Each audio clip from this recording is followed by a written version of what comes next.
Hi everybody, my name is Frances Koncan. I'm Anishinaabe from Couchiching First Nation. I work in theater as a playwright, a director, and a whole bunch of other stuff. And I have a couple projects coming up, including a play called Women of the Fur Trade, which is coming up in December, which was generously supported by the Manitoba Arts Council. So it took a while to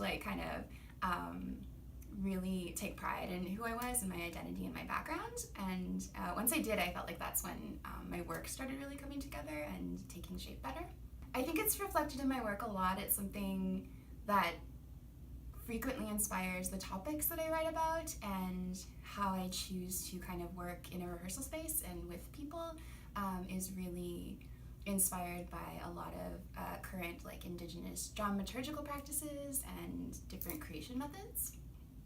The Indigenous resurgence movement, I believe, has had a really positive impact on the Indigenous art we're seeing produced across Canada and here in Manitoba.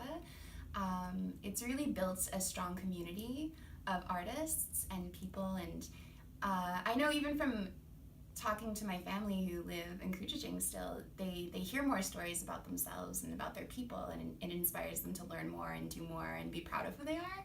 I think that's really exciting. I've sort of realized that there's so many voices out there, and we all have very different stories, and we're all very different people. There's no one Indigenous voice, no single Indigenous perspective, which has really made me more confident in my own ideas and how I tell my stories, and it doesn't have to fall into any one particular line, because we're all different people, but we all kind of come from the same history, and it's really nice to have that kind of artistic family.